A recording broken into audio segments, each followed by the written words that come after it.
이 나쁜 년! 당장 내 집에서 나가! 배영이의 거실은 완전히 박살나 있었다. 싸구려 정장을 입은 두 남자가 실내에서 담배를 피우며 비싼 난초 화분을 걷어찼다. 서혜인은 그 한가운데에 서서 평소 즐겨 쓰는 빨간색 채점용 펜을 쥔 채 미동도 하지 않았다. 사채업자 보스가 유리 탁자 위로 연대보증 계약서를 집어던졌다. 혜인은 바닥에 주저앉아 오열하는 시어머니를 무시하고 그 서류를 집어들었다. 그녀의 시선이 보증인란에 머무는 순간 심장이 멎는 듯했다. 채무자 옆에 찍힌 이름은 강도윤. 그녀의 남편이었다. 인감 도장마저 완벽하게 일치했다. 혜인의 차가운 이성은 순식간에 순도 높은 분노로 산산조각 났다. 그녀의 남편이 어떻게 이 끔찍한 금융의 덫에 끌려 들어왔는지 이해하려면 정확히 48시간 전으로 되감아야만 한다. 48시간 전, 여의도에 위치한 대형 시중은행 본점.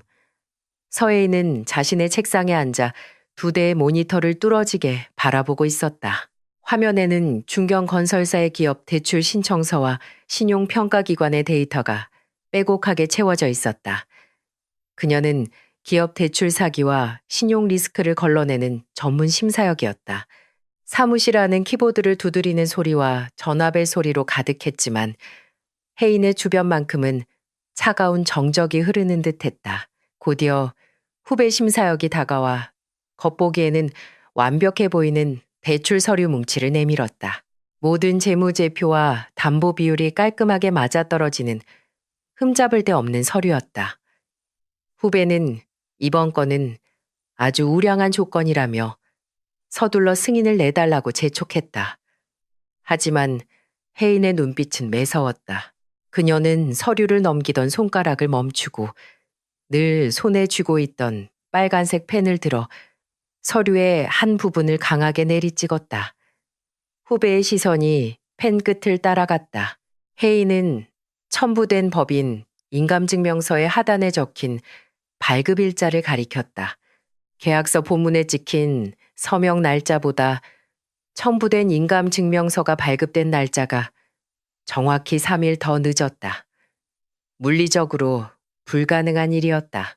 계약을 체결한 뒤에 발급받은 증명서를 과거의 계약서에 첨부했다는 것은 이 서류가 당사자 없이 사후에 조작되었다는 명백한 증거였다. 혜인은 단호한 목소리로 말했다. 계약서 작성 당시에는 존재하지도 않았던 증명서가 어떻게 첨부될 수 있느냐고. 그녀는 이건을 서류 위조를 동반한 악의적인 사기 대출 시도로 규정하고 수십억 원짜리 대출 신청을 그 자리에서 즉각 반려 처리했다. 타임스탬프의 미세한 어긋남 하나로 거대한 사기극을 잡아낸 그녀의 집요한 통찰력에 후배는 입을 다물지 못했다. 야근으로 지친 몸을 이끌고 자리에서 일어난 혜인은 스마트폰에 뱅킹 애플리케이션을 열었다. 그녀는 시어머니 배영이의 계좌로 새 정수기 렌탈 비용과 이번 달 용돈을 합쳐 꽤 큰 금액을 이체했다. 송금 완료 버튼을 누르는 그녀의 어깨가 무겁게 가라앉았다. 숫자를 다루는 은행에서의 일은 명확한 인과관계가 있었지만 시댁이라는 공간은 아무리 돈을 부어 넣어도 밑빠진 독처럼 그녀의 에너지를 갉아먹을 뿐이었다. 그녀는 빨간색 펜을 서류 가방에 챙겨 넣으며 깊은 한숨을 내쉬었다. 퇴근길에 꽉 막힌 도로는 그녀가 마주해야 할 시댁의 풍경과 너무도 닮아 있었다. 혜인은 남편 강도윤의 차 조수석에 앉아 차창 밖으로 빠르게 스쳐 지나가는 서울의 야경만 멍하니 바라보고 있었다. 그들은 지금 시어머니 배영이의 집으로 향하는 중이었다. 업무로 이미 진을 다 뺀 혜인은 그저 아무런 갈등 없이 누구의 비아냥도 듣지 않는 조용한 저녁 시간이 지나가기만을 바랐다. 운전대를 잡은 도윤은 힐끗힐끗 아내의 눈치를 보며 미리 변명 섞인 사과의 말을 건넸다. 오늘 어머니가 또 억지를 부리시거나 날선말을 하시더라도 당신이 조금만 이해하고 참아달라는 결혼 생활 내내 반복되어 온 지긋지긋한 레퍼토리였다. 그는 아내인 혜인이 자신의 어머니를 위해 실질적인 경제적 기둥 역할을 하고 있다는 사실을 머리로는 분명히 알고 있었다. 하지만 정작 가족들 사이에서 갈등이 벌어지면 그는 언제나 수동적인 방관자로 물러서며 아내의 희생만을 강요하곤 했다.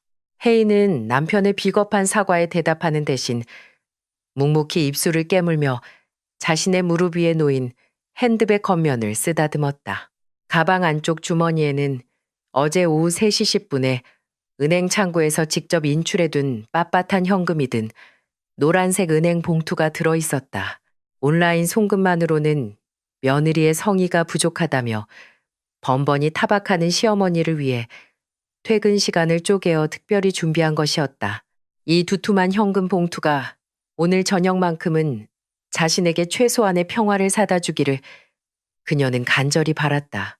차가 익숙한 골목을 돌아 시댁 앞마당에 도착했을 때 혜인의 미간이 차갑게 굳어졌다.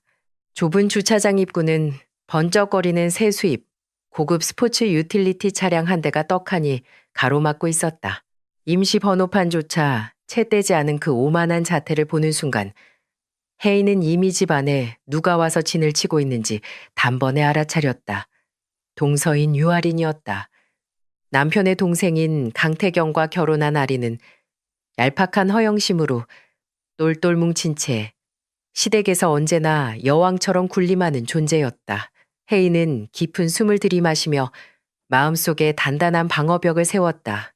그녀는 묵직한 핸드백을 고쳐 메고 차문을 열어 차가운 밤 공기 속으로 걸음을 내디뎠다.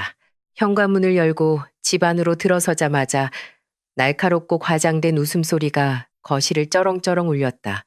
유아리는 눈이 시릴 정도로 새빨간 명품 코트를 어깨에 걸친 채 소파 한가운데 앉아 있었다. 그녀는 남편 강태경이 새로 시작한 유통사업이 얼마나 대박이 났는지, 이번에 주차장에 세워둔 수입차가 얼마나 옵션이 화려한지를 떠벌리며 온 집안의 공기를 혼자서 독점하고 있었다. 시어머니 배영이는 그런 아린의 손을 부여잡고 마치 세상을 다 가진 것처럼 감탄사를 연발하며 맞장구를 쳤다. 혜인이 현관에 서서 조용히 인사를 건넸지만 영희는 며느리에게 눈길조차 주지 않은 채 아린의 화려한 옷차림과 가방을 칭찬하기 바빴다. 철저히 투명인간 취급을 받은 혜인은 이런 푸대접이 하루 이틀이 아니라는 듯 묵묵히 고개를 돌려 곧장 부엌으로 향했다. 식모처럼 저녁 식사를 준비하는 것은 언제나 그녀의 몫이었다. 도마 위에 채소를 올려놓고 칼질을 시작하려던 찰나 아린이 특유의 사뿐거리는 걸음걸이로 부엌으로 따라 들어왔다. 그녀는 일손을 돕기는커녕 팔짱을 낀 채 혜인의 위아래를 훑어보며 노골적으로 비아냥거리기 시작했다. 형님은 그 잘난 시중 은행 본점에 다니면서 왜 맨날 그렇게 칙칙하고 싼티, 나는 옷만 입고 다니냐며 여자는 자고로 남편 길을 살려주려면 자신처럼 화려하게 꾸며야 한다는 모욕적인 훈계가 이어졌다. 매일 숫자와 씨름하며 가족의 생계를 책임지는 혜인의 직업을 깎아내리려는 얄팍한 수작이었다. 혜인은 끓어오르는 불쾌감을 억누르며 묵묵히 팔을 썰었다. 아린의 텅 빈 머릿속에서 나오는 말에 대꾸하는 것조차 엄청난 감정 낭비라고 생각했다. 요리에 방해가 되지 않도록 혜인은 메고 있던 핸드백에서 어제 준비한 두툼한 노란색 은행 봉투를 꺼내 조리대 한쪽 구석에 잠시 올려두었다. 그때 거실에 있던 도윤이 아내를 돕겠다며 부엌으로 엉거주춤 들어왔다. 그 모습을 본 아리는 콧방귀를 뀌며 도윤을 향해 쏘아붙였다. 아주버님은 밖에서 큰 사업을 할 생각은 안 하고 매일 형님 치마폭에 꽉 잡혀 주방일이나 거드니 남자가 갈수록 쪼잔해지는 거라며 날카롭게 목소리를 높였다. 도윤이 당황하며 얼굴을 붉히고 변명하려 애쓰는 사이 부엌의 시선은 온통 그들의 유치한 신랑이에 쏠렸다. 혜인마저 남편의 한심하고 수동적인 태도에 넌더리를 내며 고개를 돌린 그 짧은 찰나였다. 아린의 손이 독사처럼 빠르게 움직였다. 그녀는 조리대 구석에 놓여있던 혜인의 노란색 은행 봉투를 낚아채어 자신이 입고 있던 새빨간 명품 코트에 깊은 주머니 속으로 순식간에 미끄러뜨렸다. 누구의 눈에도 띄지 않은 너무나도 자연스럽고 교활한 손놀림이었다. 곧이어 거실에서 영희가 밥은 아직 멀었냐며 짜증 섞인 목소리로 식구들을 식탁으로 불러 모았다. 혜인은 앞치마를 벗으며 깊은 숨을 내쉬었다. 그녀는 자신이 잠시 내려놓았던 봉투가 감쪽같이 사라진 것도 모른 채 완벽하게 설계된 파멸의 덫을 향해 걸어가고 있었다. 가족들이 모두 넓은 식탁에 둘러앉았다. 밥술을 뜨기도 전에 시어머니 영희가 헛기침을 하며 자랑스럽게 중대 발표를 했다. 그녀는 이번에 가장 비싸고 좋은 최신형 얼음 정수기를 일시불로 계약했다며 이 모든 게 우리 예쁜 둘째 며느리 아린이가 두둑한 현금을 선물해준 덕분이라고 목소리를 높였다. 영희는 아린을 향해 온갖 칭찬을 쏟아내며 그녀의 손을 토닥였다. 그 순간 국을 떠먹으려던 혜인의 손이 허공에서 차갑게 굳어버렸다. 그녀의 시선이 거실 텔레비전 장식장 위를 향했다. 그곳에는 방금 전까지 자신의 조리대 위에 있었던 정확히 똑같은 노란색 은행 봉투가 놓여 있었다. 봉투 겉면에는 빨간색 펜으로 유아린이라는 이름이 큼지막하게 덧적혀 있었다. 아린은 시어머니의 칭찬에 수줍은 척 미소를 지으며 완벽한 효부 연기를 펼치고 있었다. 혜인의 머릿속에서 차가운 이성이 번뜩였다. 그녀는 들고 있던 숟가락을 식탁 위에 탁 소리가 나게 내려놓았다. 정적이 흐르는 식탁에서 혜인은 감정의 동요가 전혀 없는 서늘하고 침착한 목소리로 입을 열었다.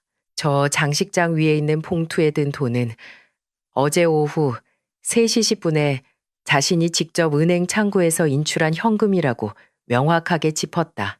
순간 아린의 얼굴에서 미소가 증발했다. 하지만 그녀는 이내 억울하다는 듯 숨을 들이켜며 가증스러운 피해자 행세를 시작했다. 형님이 대기업 다닌다고 평소에 자기를 무시하는 건 알았지만 어떻게 동서가 시어머니께 드린 용돈까지 탐내며 억지를 부리냐며 목소리를 가늘게 떨었다. 혜인은 아린의 삼류 연기에 눈 하나 깜짝하지 않았다. 그녀는 아린을 똑바로 응시하며 그렇다면 지금 당장 스마트폰을 열어 어제 그 금액을 인출했다는 은행의 출금 알림 문자 메시지를 증명해보라고 요구했다. 논리적이고 빠져나갈 틈 없는 압박에 아린의 눈동자가 심하게 흔들렸다. 궁지에 몰린 아린은 기어이 가짜 눈물을 쥐어짜내며 훌쩍거리기 시작했다. 그때였다. 식탁 상석에 앉아있던 영희가 의자를 거칠게 밀치며 벌떡 일어났다. 짝! 둔탁하고 날카로운 마찰음이 거실을 쩌렁쩌렁 울렸다. 영희의 거친 손바닥이 혜인의 왼쪽 뺨을 사정없이 후려친 것이다. 고개가 꺾인 혜인의 귓가에 삐하는 날카로운 이명이 울렸다. 영희는 삿대질을 하며 미친 듯이 소리를 질렀다. 어디서 감히 굴러들어온 돌이 귀한 내 둘째 며느리를 도둑 취급하냐며 당장 내 집에서 꼴도 보기 싫으니 당장 꺼지라고 악을 썼다. 입안에서 비릿한 피맛이 번졌다. 혜인은 천천히 고개를 돌려 자신을 때린 시어머니를 가짜 눈물을 닦으며 속으로 비열하게 웃고 있는 아린을, 그리고 이 끔찍한 상황에서도 아내를 보호하기는커녕 겁에 질려 입을 꾹 다물고 시선을 피하는 남편 도윤을 차례대로 바라보았다. 그 순간 혜인의 내면에서 무언가 툭 하고 영원히 끊어지는 소리가 났다. 그것은 억울함이나 슬픔 같은 나약한 감정이 아니었다. 이 구제불능의 기생충 같은 인간들과 맺어진 모든 연을 영구적으로 끊어내겠다는 서늘하고 완벽한 결단이었다. 혜인은 부어오르는 뺨을 감싸지도 단 한마디의 변명도 하지 않았다. 그녀는 아무런 말 없이 몸을 돌려 현관으로 걸어갔다. 등 뒤에서 영희의 표독스러운 악다구니가 계속되었지만 혜인은 뒤도 돌아보지 않고 차가운 밤거리로 나섰다. 그녀가 떠난 자리에는 오직 돌이킬 수 없는 파멸을 예고하는 숨막히는 침묵만이 남겨졌다. 다음 날 아침, 혜인은 좁은 아파트 침대에서 눈을 떴다. 어젯밤 시어머니에게 맞은 왼쪽 뺨은 여전히 욱신거렸지만 그녀의 마음은 그 어느 때보다 차분하게 가라앉아 있었다. 습관처럼 업무 이메일을 확인하기 위해 스마트폰 화면을 켠 순간 알림창이 폭포수처럼 쏟아져 내렸다. 60통이 넘는 부재중 전화, 발신자는 모두 시어머니 배영이었다. 옆자리 협탁에 놓인 도윤의 휴대전화는 이미 배터리가 방전되어 까맣게 꺼져 있었다. 혜인은 무표정한 얼굴로 영희가 남긴 장문의 문자 메시지들을 열어보았다. 정장을 입은 험악한 남자들이 집을 난장판으로 만들고 있다는 다급한 비명, 그리고 1억 5천만 원이라는 거액의 빚이 생겼다는 두서없는 헛소리들이 화면을 가득 채우고 있었다.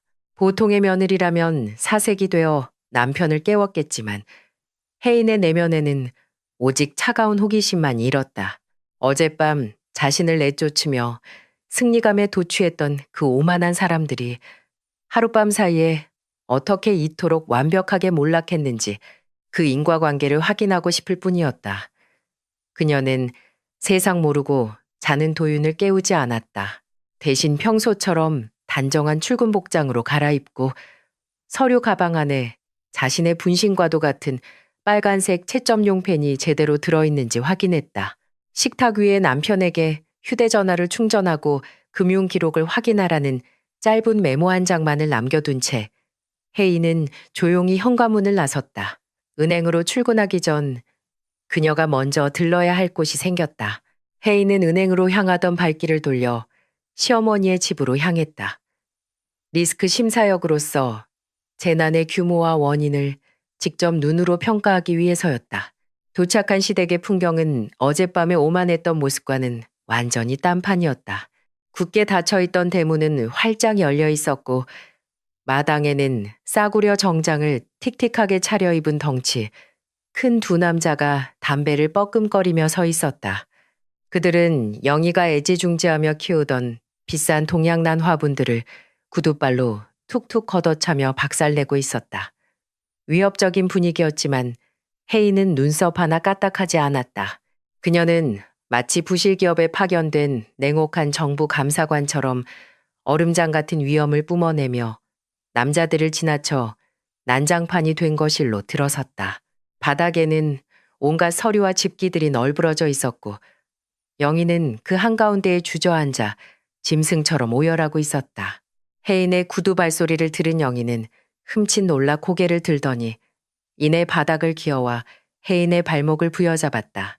어젯밤 며느리의 뺨을 후려치던 그 기세는 온데간데 없이 그녀는 제발 살려달라며 자신이 다 잘못했으니 은행원인 네가 어떻게든 이 상황을 해결해달라고 애걸복걸했다. 혜인은 자신의 발목을 잡은 시어머니의 주름진 손을 내려다 보았다. 동정심은 단 1%도 느껴지지 않았다. 그녀는 영희의 손을 차갑게 떼어내며 감정적인 호소는 집어치우고 정확히 무슨 일이 벌어진 것인지 육하원 측에 따라 상황을 보고하라고 건조하게 명령했다. 영희는 덜덜 떨리는 목소리로 주식 투자 모임과 아린의 이름을 두서없이 섞어가며 횡설수설했다. 그때 부엌 한 구석에서 머리가 잔뜩 헝클어진 아린이 기어나왔다. 그녀는 여전히 상황 파악을 못한 채 그저 일시적인 유동성 위기일 뿐이라며 억지스러운 변명을 늘어놓으며 알량한 자존심을 세우려 들었다. 혜인은 아린의 얄팍한 거짓말을 철저히 무시했다. 그녀는 영희의 눈을 똑바로 쳐다보며 단 하나의 예리한 질문을 던졌다. 사채업자가 들고 온 저 연대보증 계약서에 어머니가 직접 서명을 하신 겁니까? 아니면 누군가에게 인감도장을 넘겨주신 겁니까? 영희는 흠칫 놀라며 시선을 피하더니 결국 기어들어가는 목소리로 실토했다. 한 달 전 아린이 가족 사업에 세금 감면 혜택을 받으려면 서류가 필요하다며 영희의 인감도장을 가져갔다는 것이다. 퍼즐이 완벽하게 맞춰졌다. 혜인은 이 사태의 본질이 단순한 채무 불이행이 아니라 유아린이 저지른 악의적인 사문서위조 범죄라는 사실을 정확히 꿰뚫어 보았다. 바로 그 순간 거실 밖에서 상황을 지켜보던 사채업자 보스 황철민이 구둣발 소리를 내며 안으로 들어왔다. 그는 비열한 웃음을 흘리며 당장 1억 5천만 원의 원금을 갚든지 아니면 이 집의 등기 권리증을 내놓으라고 협박했다. 그러고는 자신만만하게 법적으로 완벽하게 공증을 마쳤다는 대출 계약서 사본을 유리탁자 위로 툭 던졌다. 혜인은 빚의 액수 따위에는 눈길도 주지 않았다. 그녀는 서류를 집어들고 문서의 양식, 표준 약관의 배열, 그리고 공증인의 직인 위치를 전문가의 매서운 눈초리로 스캔하기 시작했다. 혜인은 계약서 본문을 빠르게 훑어본 뒤 황철민을 향해 고개를 돌렸다. 그녀는 서류 뒤에 첨부되어 있어야 할 인감증명서 원본을 보여달라고 요구했다. 철민은 코웃음을 치며 은행원 며느리가 와봤자 별 수 있겠냐는 듯 품에서 증명서 사본을 꺼내 건넸다. 혜인은 서류 가방을 열고 자신의 상징과도 같은 빨간색 펜을 꺼냈다. 그녀는 증명서 하단에 적힌 작은 숫자 하나에 선명하게 붉은 동그라미를 쳤다. 그리고 서늘한 미소를 지으며 철민을 똑바로 쳐다보았다. 혜인은 그가 자랑하던 법적으로 완벽한 서류가 사실은 휴지 조각에 불과하다고 선언했다.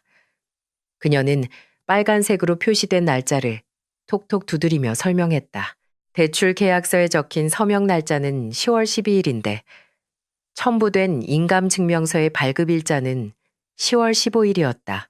계약이 성립된 지 3일이나 지나서 발급된 증명서가 과거의 계약서에 첨부되었다는 것은 보증인 본인의 참석 없이 사후에 서류가 위조되었다는 물리적이고 절대적인 증거였다.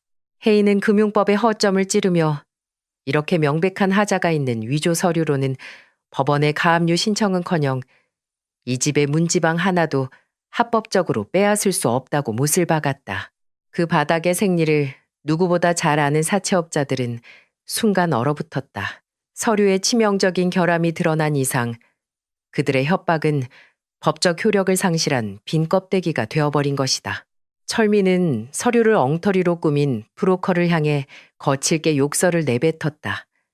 하지만 이내 그의 얼굴에 다시금 비열하고 섬뜩한 미소가 번졌다. 그는 안주머니로 손을 쑥 집어넣었다. 철민은 안주머니에서 또 다른 서류 봉투를 꺼내 들었다. 그는 늙은 여편네의 서류에 하자가 있는 것은 이제 아무래도 상관없다며 비릿하게 웃었다. 그에게는 아주 확실한 직장을 가진 젊고 건실한 두 번째 연대보증인이 있었기 때문이다. 철민이 탁자 위로 던진 두 번째 계약서를 내려다본 순간 혜인의 심장이 차갑게 얼어붙었다. 보증인단에 정자로 적힌 이름은 강도윤. 그녀의 남편이었다.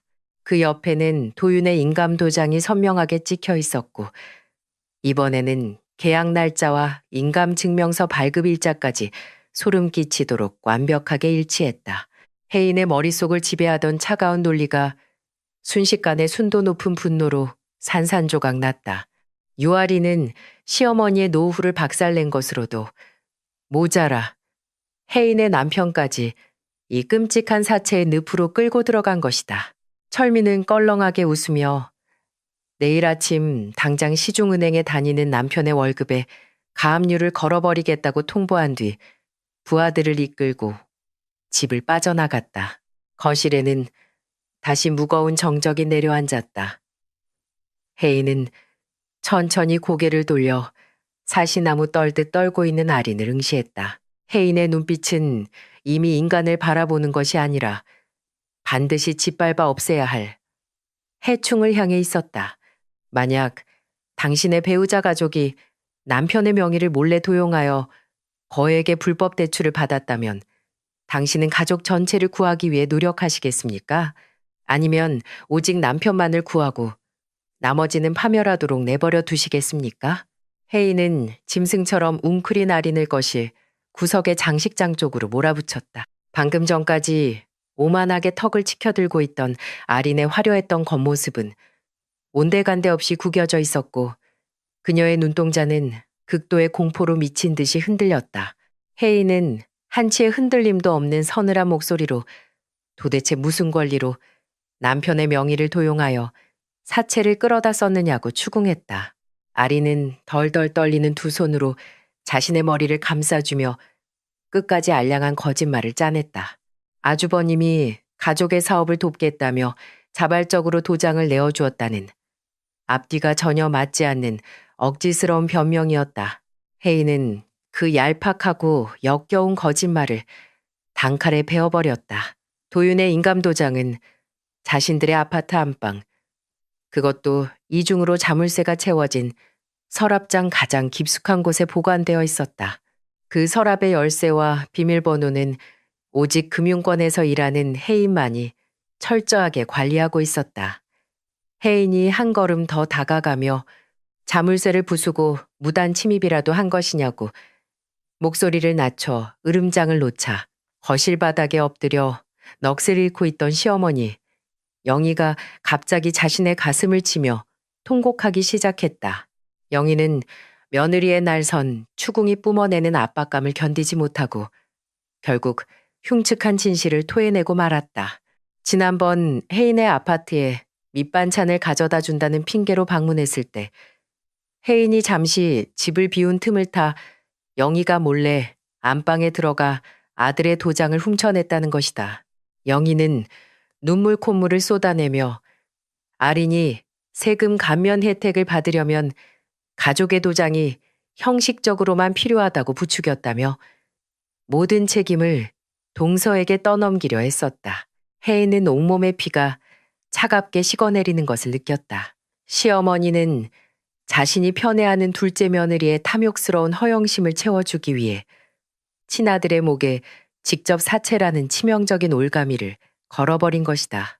이 끔찍하고도 완벽한 배신 앞에서 혜인은 분노를 넘어선 지독한 환멸을 느꼈다.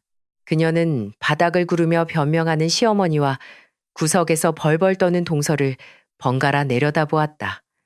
더 이상 이 구제불능의 인간들과 긴 말을 섞을 가치조차 없었다. 혜인은 입을 굳게 다문 채 몸을 돌려 미련 없이 그 저주받은 집구석을 빠져나왔다.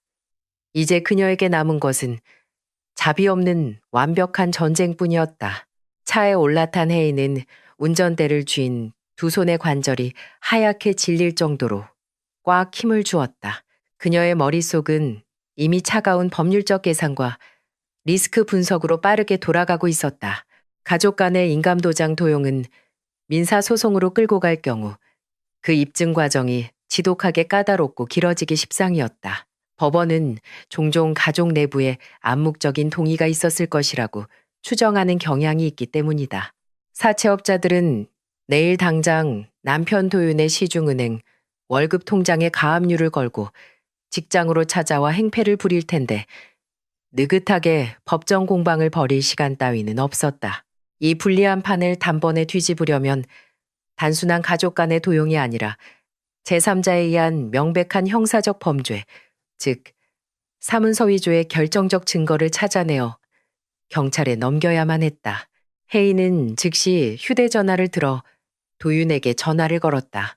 잠에서 덜 깬 도윤의 몽롱한 목소리가 들려오자마자 그녀는 다짜고짜 지금 당장 하던 일을 모두 멈추고 근처 주민센터로 달려가라고 명령했다. 그리고 본인 명의로 발급된 인감증명서의 전체 발급 내역을 모조리 떼어오라고 지시했다. 영문을 몰라 당황하며 무슨 일이냐고 더듬거리는 남편에게 혜인은 어떤 친절한 설명도 없이 얼음장 같은 목소리로 무조건 자신의 지시에 복종할 것을 요구했다. 도윤은 아내의 평소와 다른 억눌린 분노를 감지하고는 군말 없이 알겠다고 대답했다. 전화를 끊은 혜인은 곧바로 차에 시동을 걸고 여의도 은행 본점으로 차를 몰았다. 사채업자가 들고 있던 완벽한 계약서에 첨부된 증명서.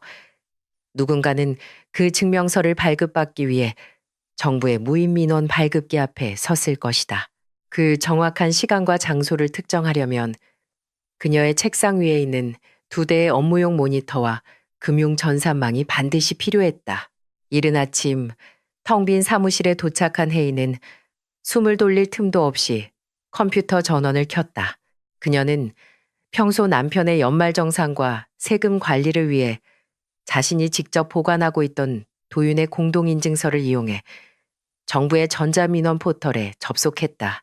화면에 수많은 디지털 로그 기록들이 쏟아져 나왔다.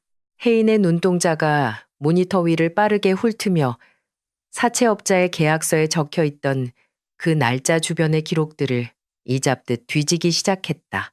방대한 데이터 속에서 마침내 그녀의 시선이 한 줄의 기록에 멈춰섰다.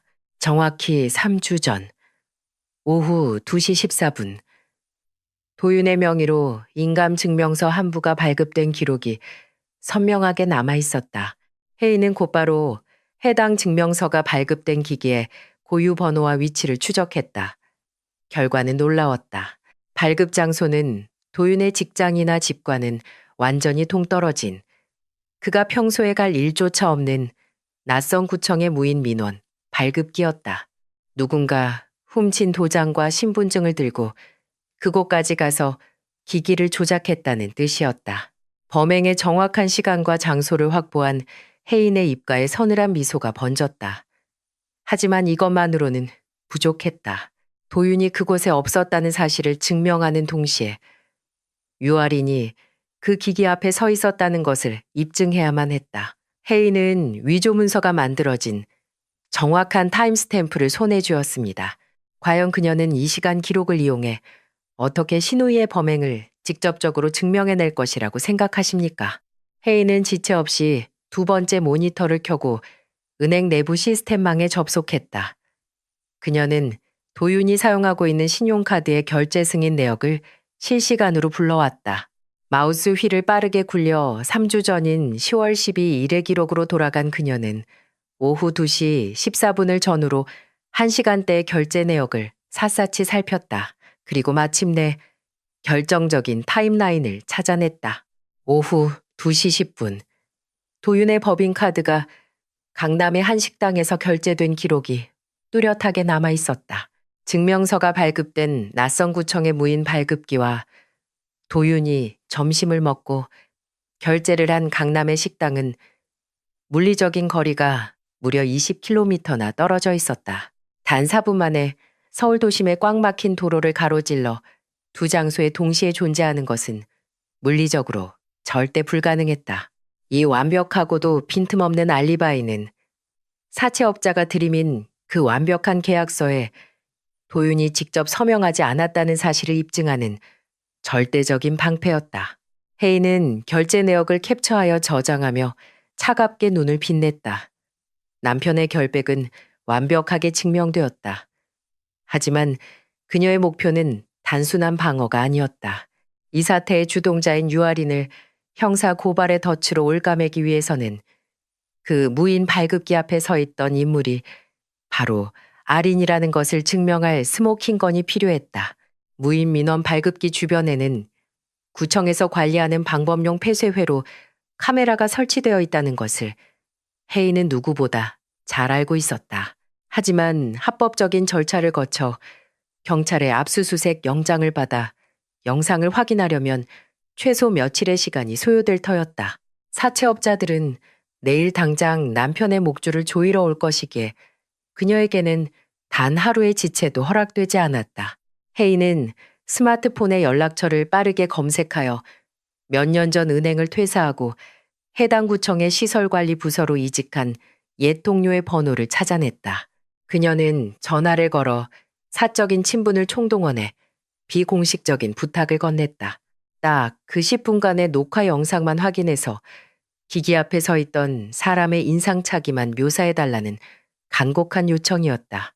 피 말리는 10분의 기다림 끝에 동료에게서 회신이 왔다. 수화기 너머의 동료는 화면 속 인물이 30대 초반의 여성이었으며 아주 눈에 띄는 새빨간 명품 코트를 입고 있었다고 정확하게 묘사했다. 그 말을 듣는 순간 혜인의 입술 사이로 서늘한 실소가 터져 나왔다. 어젯밤 시댁 식탁에서 아린이 입고 자랑하던 바로 그 코트였다. 허영심에 찌들어 범행 현장에도 눈에 띄는 옷을 입고 간 그 멍청함 덕분에 혜인의 덫은 완벽하게 완성되었다. 그녀는 전화를 끊고 키보드 위에 손을 올렸다. 빈 문서 창을 띄운 혜인은 유아린을 사문서 위조 및 사기 혐의로 올감의 서슬 퍼런 형사 고발장 초안을 거침없이 작성하기 시작했다. 오후가 되자 도윤이 혜인의 은행 사무실로 찾아왔다. 그의 얼굴은 며칠 밤을 새운 사람처럼 흑빛으로 변해 있었고 어깨는 잔뜩 움츠러들어 있었다. 그는 주민센터에서 발급받은 인감증명서 발급 내역서를 혜인의 책상 위에 올려놓으며 떨리는 목소리로 물었다. 우리 아파트가 정말 사채업자들에게 넘어가는 거냐고. 자신이 평생 벌어온 모든 것이 이렇게 끝나는 거냐고 말이다. 혜인은 대답 대신 모니터 화면을 돌려 자신이 작성한 형사 고발장 초안과 완벽하게 정리된 타임라인 증거 자료들을 보여주었다. 도윤의 눈이 휘둥그레졌다. 혜인은 차분하지만 단호한 목소리로 말했다. 우리 재산은 단일원도 빼앗기지 않을 것이라고. 하지만 그 대가로 당신은 당신의 가족을 내 방식대로 처리하는 것에 전적으로 동의해야만 한다고 덧붙였다. 어떤 변명도 어떤 자비도 허락하지 않겠다는 최후 통첩이었다. 도윤은 모니터에 띄워진 증거들을 보며 자신의 어머니와 재수 씨가 자신을 완벽한 파멸의 구렁텅이로 밀어넣었다는 끔찍한 진실을 온몸으로 깨달았다. 그는 핏기가 가신 얼굴로 천천히 고개를 끄덕였다. 아내에게 모든 권한을 위임하겠다는 가족과의 완전한 단절을 의미하는 무건의 동의였다. 혜인은 출력된 고발장과 증거 서류들을 빳빳하고 하얀 서류 봉투 안에 정갈하게 밀어넣고는 자신의 도장을 꾹 찍어 봉인했다. 이제 전장으로 돌아갈 시간이었다. 늦은 저녁 혜인과 도윤은 다시 시어머니의 집 현관문을 열고 들어섰다. 거실에는 영희와 아린뿐만 아니라 사태의 심각성을 듣고 달려온 아린의 남편 태경까지 모여 있었다. 태경은 사색이 되어 안절부절못하고 있었고 아린은 혜인 부부가 들어서자마자 억지 웃음을 지으며 도윤에게 다가왔다.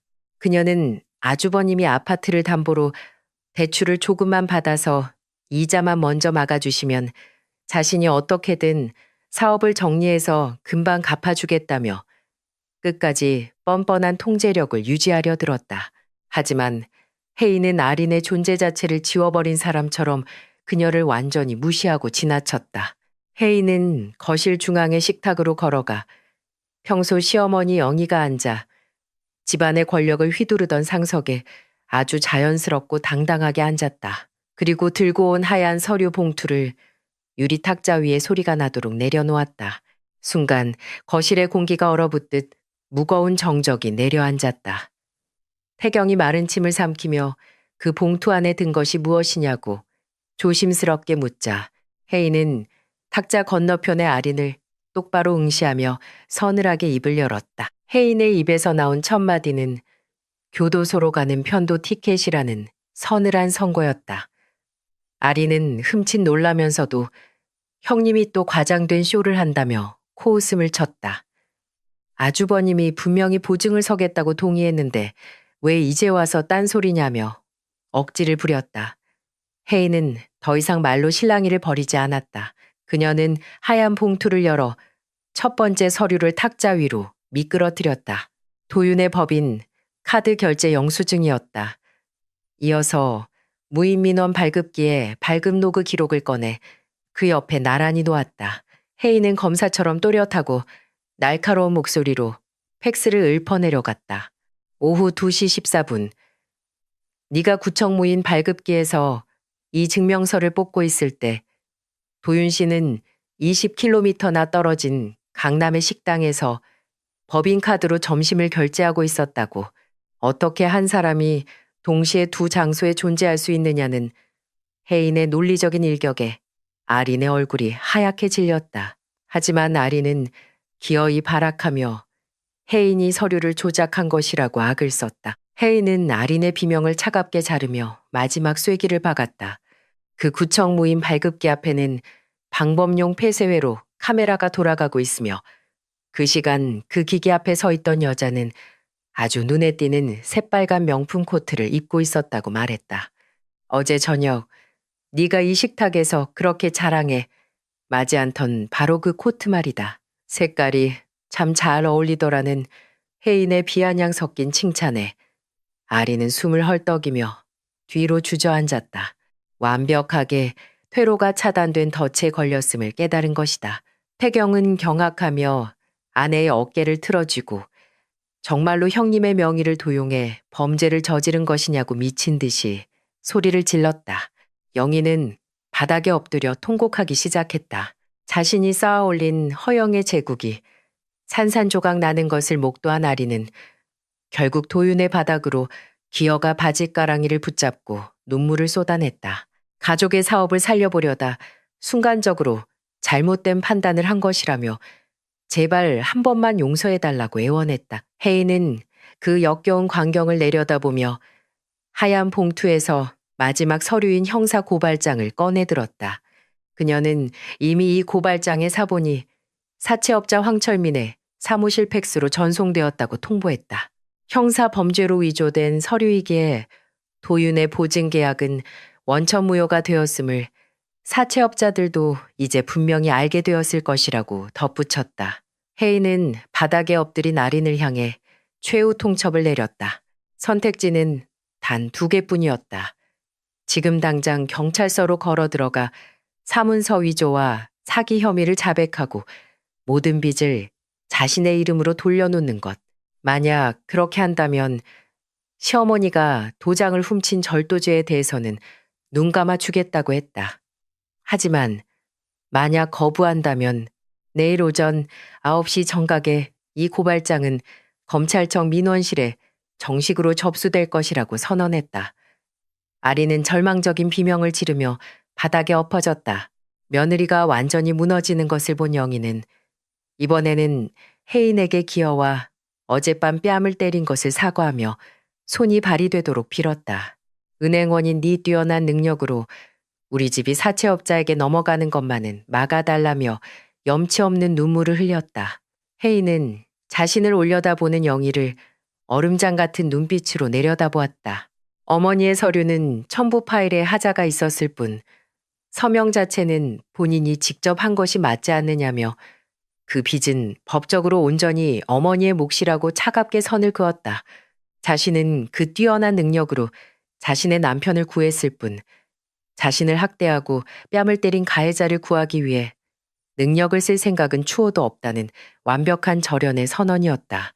혜인은 더 이상 뒤돌아보지 않고 도윤의 손을 잡은 채 그 집을 나섰다. 몇 주의 시간이 흘렀다. 혜인은 다시 여의도 시중 은행 본점에 자기 책상에 앉아 있었다. 그녀의 스마트폰 화면의 발신자 번호 표시 제한으로 전화가 걸려왔다. 시어머니의 집이 결국 사채업자들에게 넘어가 경매 처분되었다는 소식을 들었기에 아마도 영희가 다른 사람의 전화를 빌려 걸어온 것이 분명했다. 과거의 혜인이라면 독성 가득한 의무감에 억눌려 그 전화를 받았을지도 모른다. 하지만 지금의 그녀는 아무런 감정의 동요 없이 수신 거부 버튼을 누르고 번호를 차단해버렸다. 곧이어 도윤에게서 문자 메시지가 도착했다. 오늘 저녁은 자신이 직접 요리할 테니 먹고 싶은 메뉴를 생각해 두라는 다정한 내용이었다. 혜인의 입가에 옅은 미소가 번졌다. 그녀는 답장을 보낸 뒤 새로 배당된 수십억 원 규모의 기업 대출 심사 파일을 열었다. 혜인은 익숙한 동작으로 빨간색 채점용 펜을 집어들었다. 그녀의 눈빛은 그 어느 때보다 날카로웠고 머릿속은 명경지수처럼 맑았다. 그녀는 자신의 가치를 누구보다 잘 알고 있었고 세상의 어떤 교묘한 덫이라도 완벽하게 찾아내어 부숴버릴 수 있는 힘을 가지고 있었다. 혜인은 독이 되는 친척들이 불러온 금융의 파멸로부터 자신의 가정을 지키기 위해 단호하고 냉혹한 선을 그었습니다. 시어머니가 빚더미에 앉아 모든 것을 잃도록 내버려둔 그녀의 마지막 결정에 대해 여러분은 어떻게 생각하십니까?